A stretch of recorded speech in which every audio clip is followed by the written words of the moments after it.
नमस्कार दोस्तों, मैं हूँ पलाश और स्वागत है आपका रूहानी किस्से में। यहाँ हर कहानी सिर्फ कहानी नहीं बल्कि एक ऐसा अनुभव है जो आपकी रूह तक हिला देगा।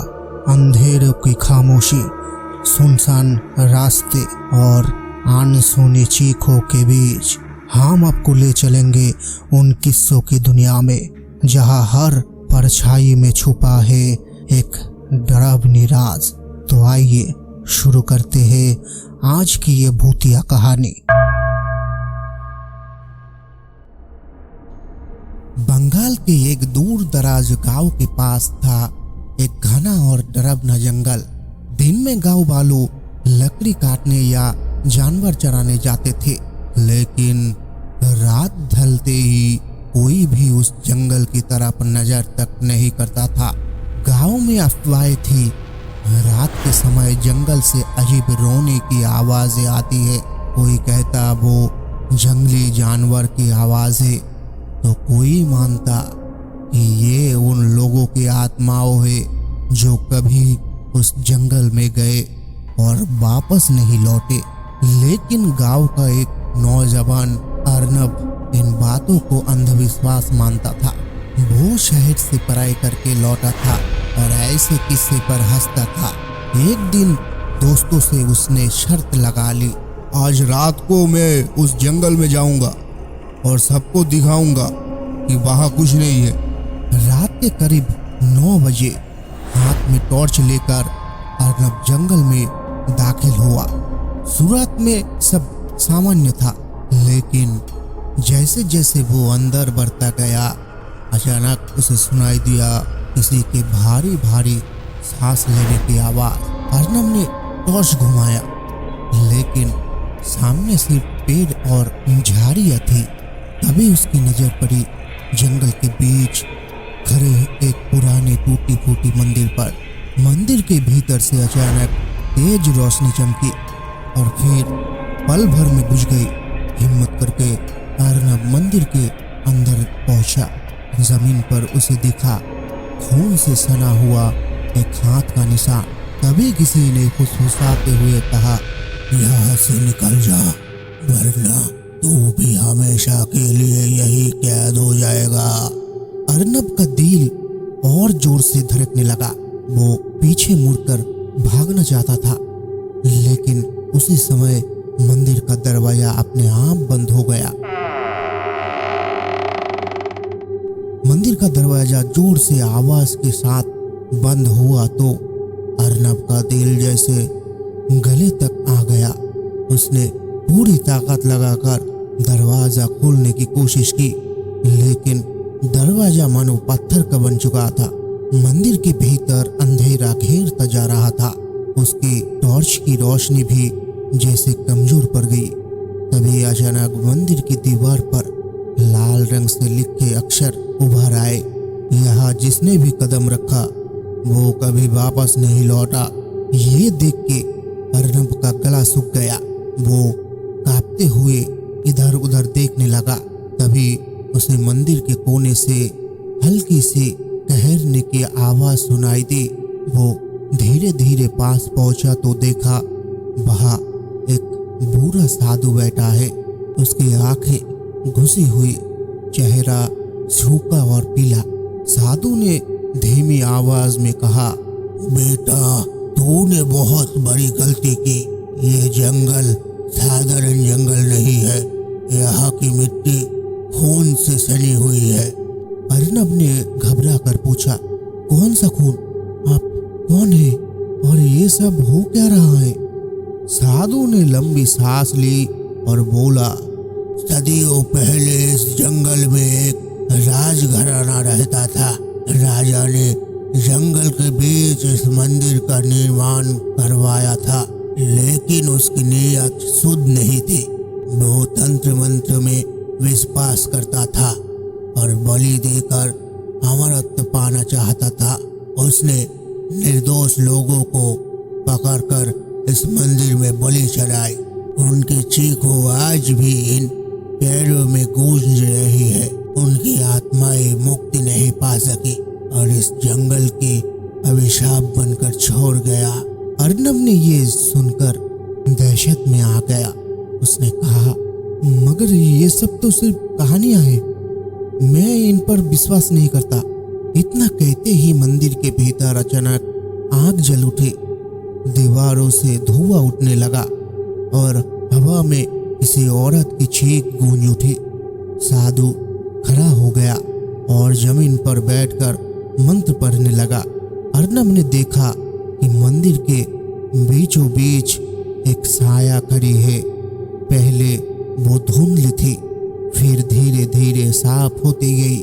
वो एक औरत थी, फटे हुई सफेद कपड़े में, लंबे बिखरे बालों के साथ। उसके आंखों से खून की धारा बह रही थी।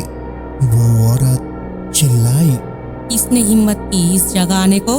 हमारी आत्माएं अब तक भटक रही है और अब तू भी हमारा साथ रहेगा। अर्नब डर से कांप उठा।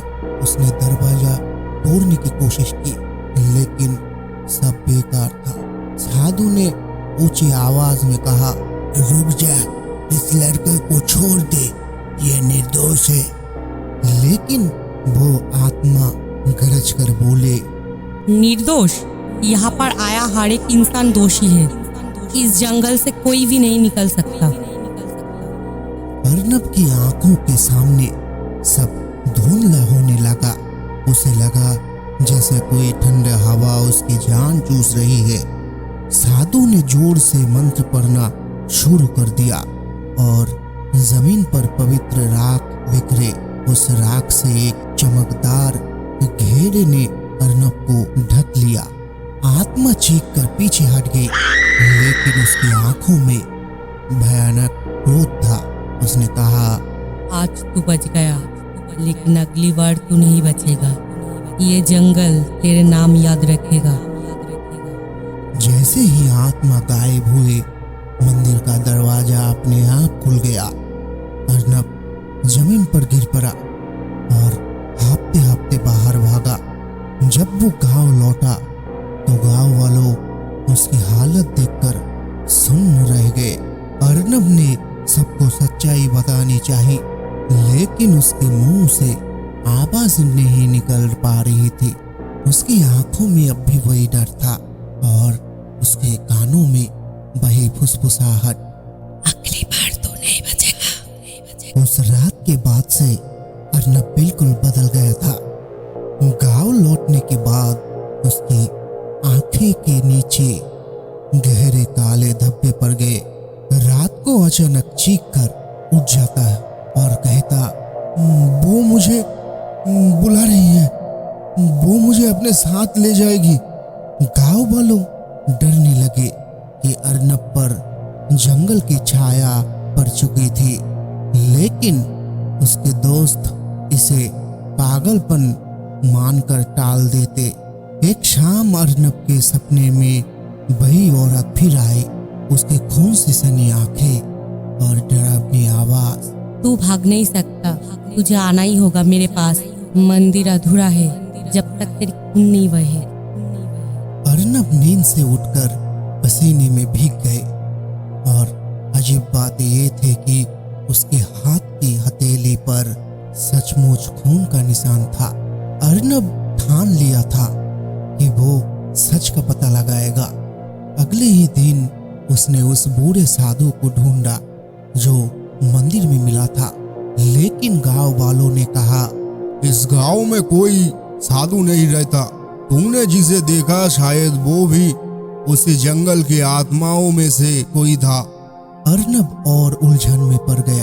वो अपने दोस्त राहुल और सुमित को लेकर सच जानने के लिए फिर जंगल पहुंचा। जंगल में पहुंचते ही महल बदल गया। पेड़ स्थिर थे, लेकिन पत्ते की सरसराहट में भी जैसे कराहने की आवाज छिपी थी। मंदिर के पास पहुंचते ही अर्नब को अचानक जमीन में दबा हुआ एक पुराना संदूक मिला। बहुत कोशिश से उन्होंने उसे खोला। उसमें एक फटी पुरानी किताब थी जिस पर लिखा था तंत्र विधि रक्तबलि। उस किताब के पन्ने पलटते ही साफ हुआ कि उस औरत का नाम था रागिनी। वो उस समय की एक रानी थी जिसे राजा ने बलि चढ़ा दिया था। उसकी आत्मा तब से इस मंदिर में फंसी हुई थी। राहुल घबरा कर बोला, यार ये सच है? मतलब उस औरत की आत्मा हमेशा बदला लेना चाहती थी? अर्नब ने किताब बंद करते हुए कहा, हाँ, और वो चाहती है कि मैं उसका अगला शिकार बनूं। तीनों ने सोचा सुबह होते ही गांव लौट जाएगा, लेकिन तभी मंदिर से जोर की आवाज आई, जैसे किसी ने दरवाजा पटक दिया है। धीरे धीरे धुएं से बही औरत बाहर आई। इस बार उसका रूप और भी भयानक था। चेहरे पर सड़े हुए घाव, आंखों से खून टपक रहा था। उसने चीखते हुए कहा, मेरा खून का बदला चाहिए। कोई भी यहाँ से वापस नहीं जाएगा।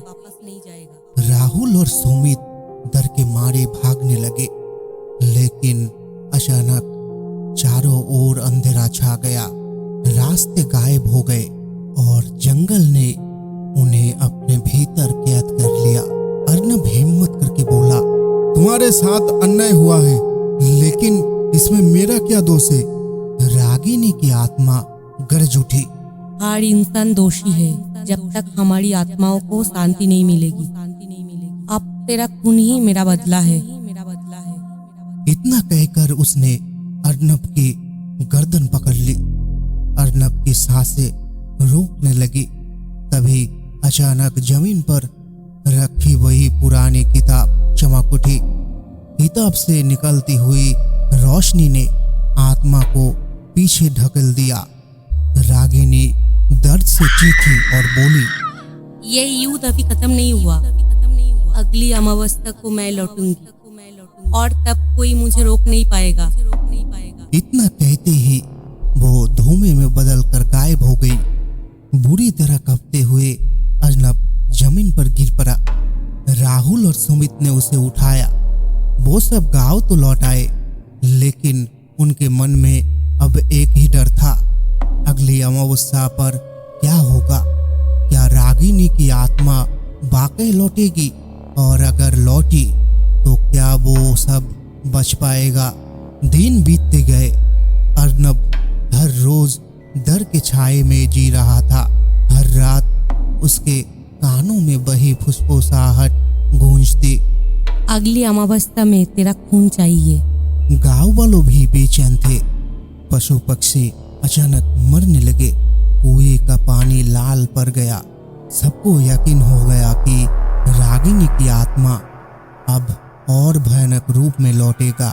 अमावस्या से एक दिन पहले गांव में एक अजनबी साधु आया।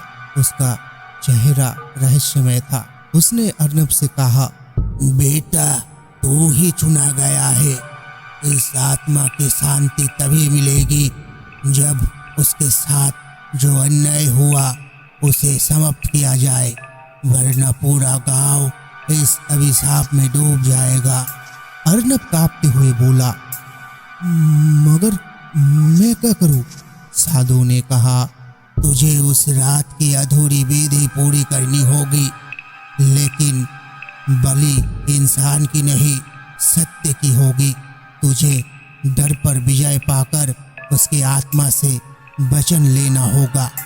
रात जैसे ही गहरी हुई, पूरा जंगल काले धुएं में डूब गया। हवा में कहर की आवाज गूंज उठी। मंदिर की घंटियां अपने आप बजने लगी। अर्नब, साधु और उसके दोस्त मंदिर पहुंचे। अचानक वही औरत रागिनी सामने प्रकट हुए। उसका चेहरा और भी विकराल था। आंखों से आग की लिपटें निकल रही थी। वो गरज उठी, आज कोई नहीं बचेगा। अर्नब, तेरा खून ही मेरा बदला है। अर्नब ने कांपते हुए जमीन पर घेरा बनाया और साधु के दिए मंत्रों का जाप शुरू कर दिया। रागिनी चीखते हुए उसके पास आई, लेकिन जैसे ही उसने घेरों को पार करने की कोशिश की, रोशनी की दीवार उसे रोकने लगी। अर्नब ने जोर से कहा, तुम निर्दोष थी, तुम्हें बलि चढ़ाया गया था, तुम्हें बदला लेने की जरूरत नहीं, तुम्हें शांति चाहिए। उसकी बात सुनकर रागिनी की आंखों से आंसू बहने लगे। उसके चेहरे की विकरालता धीरे धीरे कम होने लगी। उसने धीरे स्वर में बोला, मुझे सिर्फ इंसाफ चाहिए था। सदियों से कोई मेरी बात सुनने नहीं आया। साधु ने मंत्र पूरा किया। अचानक मंदिर में तेज रोशनी फैल गई। रागिनी की आत्मा धीरे धीरे धुएं में बदल गई। उसने अंतिम बार अर्नब की तरफ देखा और बोली, धन्यवाद तुम्हें मुझे मुक्ति दिलाई। अब ये जंगल फिर से जीवित होगा। एक क्षण में वो पूरी तरह गायब हो गई। जंगल में फैला अंधेरा पूरी तरह खत्म हो गया और पक्षियों की चहचहाहट सुनाई देने लगी। गांव वाले खुश हो गए कि सदियों पुराना अभिशाप टूट गया, लेकिन अर्नब जानता था कुछ रहस्य ऐसे होती है जिन्हें छोड़ना नहीं चाहिए, क्योंकि हर जंगल सिर्फ पेड़ों का नहीं होता। कभी कभी उसमें दबी होती है आत्माओं की अधूरी कहानियां। तो दोस्तों, ये थी आज की रहस्यमय और डरावनी दास्तान। अगर आपको ये कहानी पसंद आए तो चैनल रूहानी किस्सों को सब्सक्राइब करना ना भूलें। घंटी के निशान को दबाएं ताकि अगली बार जब अंधेरे से कोई नई दास्तान निकले तो उसकी खौफनाक आहट सबसे पहले आप तक पहुँचे। मिलते हैं अगली डरावनी रात में। तब तक आंखें खुली रखिए, क्योंकि साए हर जगह है।